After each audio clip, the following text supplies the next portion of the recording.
Well, Jack, it's always nice to be with you, and I always learn something in our conversations, but the purpose of us sitting down together, and thank you for taking the time to be with us tonight, is, we always get questions about taxes because we work with people's money, and I just refer them over to you, but it would be nice if we could cut this little video and let people know beforehand maybe some of the mundane things that everybody really should know. And one thing that we always get is, do tax laws favor the rich or the poor? Well, first of all, Tom, thanks for having me. I appreciate it. I thoroughly enjoy our conversations as well.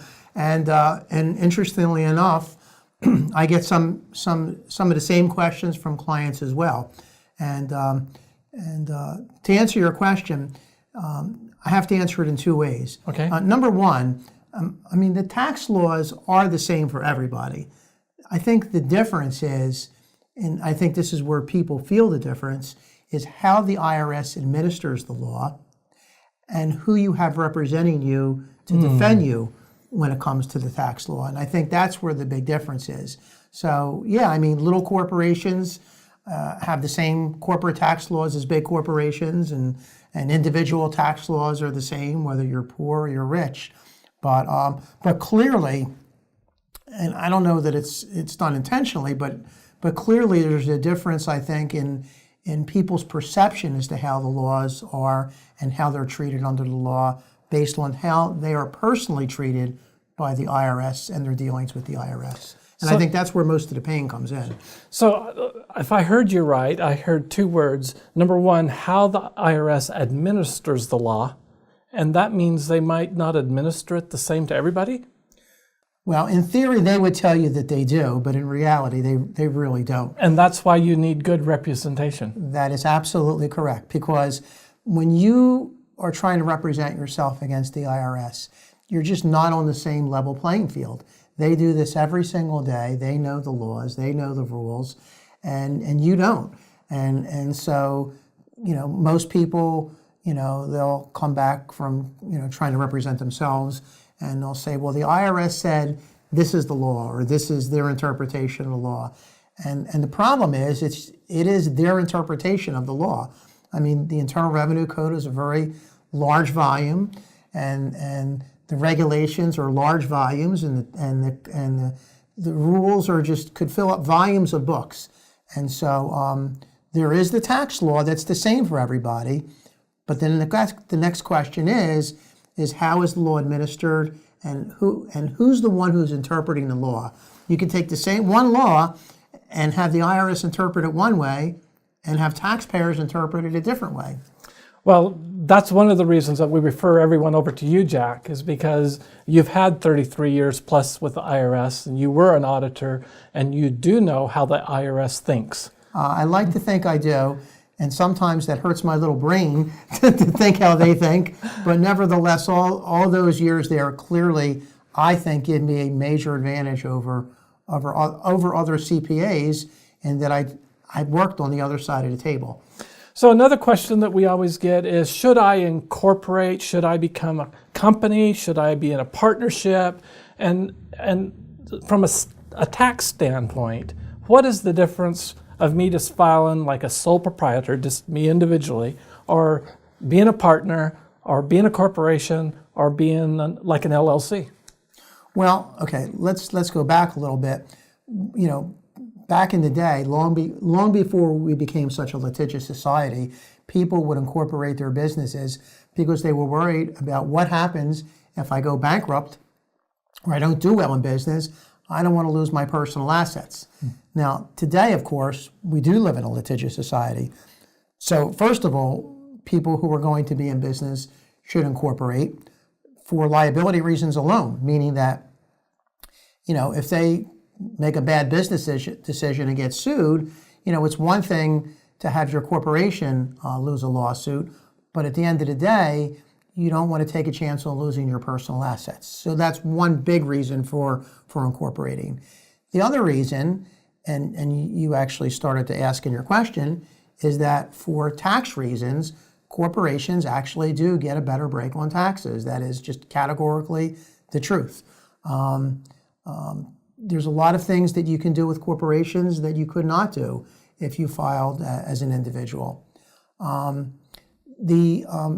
other thing is that to file as a sole proprietor, if you're going to be in business, aside from the fact that you don't have any liability protection, from a tax perspective, has you in a situation where you're paying more tax than you ever would have if you filed as a corporation. So what I'll tell prospective clients is that if you're going to be in business and you think you're going to make money, that's an important factor. Although I haven't talked to too many new clients who told me they wanted to go in business and lose money. I would say that would be off to a really bad start. Perhaps maybe they do have the wrong CPA. but if they're going to go into business and they anticipate that they're going to make money, they should do it as a corporation. And it's easy to do. It's not even that expensive to do. Most people hear the word corporation and they become afraid, like somehow, like they're thinking that they're going to have to operate like General Motors or something like that. Nothing could be further from the truth. When you operate as a corporation, you pretty much do business just like you always did, except instead of operating as a sole proprietor, you're just operating under a corporate name. So it's pretty easy to do. So something else that often people are confused when they come and they say, well, we're not a corporation, we're an LLC. But tax-wise, they have to choose how they file that LLC return, don't they? That is a great question, and this is always a point of confusion. How you set up your corporation has nothing to do with how it's going to be treated for tax purposes. So my great example, if you're a Wile E. Coyote fan, is that you could be set up as Acme Dynamite Incorporated, or Acme Dynamite LLC. How you form the corporation is up to you. For tax purposes, you always get to choose how you want to be treated for tax. And so as far as I'm concerned, when clients will ask me, well, should I be an LLC or should I set up as an incorporation? A lot of times I'll tell them, I would think about it more in terms of marketing or image. What sounds better, quite frankly? From a liability standpoint, you'll get the same liability protection. Sometimes in the name of a company, maybe you want to give your customers or clients the idea that you're a bigger company than what you are. So maybe that'll influence whether you use Inc. in your name or LLC. For tax purposes, don't care. We'll still choose. So, then we get the people that want to set up their corporation in maybe Delaware or Montana or Wyoming or Alaska or even here in Nevada. And are there tax advantages having your corporation or LLC headquartered in one of those tax favorable states? Well, I think there's two parts to the answer there. I think one part has to do with the liability laws, and I am not an attorney. However, I believe that when it comes to piercing the corporate veil, so to speak, Nevada tends to be one of the more popular states, and that's why people choose Nevada to incorporate over many other states. From a tax perspective, it depends on the type of business you're in that there are some businesses where just being a Nevada corporation would be fine. But depending upon where you're doing business, even though you may set up a Nevada corporation, sometimes it's not possible to escape your home state. So for example, if you had a brick and mortar store located in California, even if you opened up a Nevada corporation, we would still have to register your corporation in your home state. So again, it depends on the type of business you're in. Nevada, of course, is a very tax-friendly state. We actually do have no income tax here whatsoever, no corporate tax, no personal tax. I like that. And so it tends to be pretty tax-friendly and actually pretty business-friendly compared to many other places. Nevada definitely encourages people to do business here. That's why we have the Tesla battery plant opening up in Reno, and we have I forget the name of the company that they're going to be manufacturing electric cars here, I believe, in North Las Vegas. So, yes. So are there any red flags that the IRS is looking for when they're thinking about auditing a corporation or personal tax return? Which one might they look at to audit first? Well, here's the IRS actually, the Treasury Inspector General every year actually does a report card on IRS, believe it or not, which is available to the public.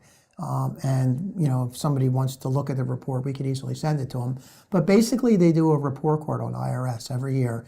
And one of the things they actually cover is how many people they audit, how many companies they audit, what types of companies they audit.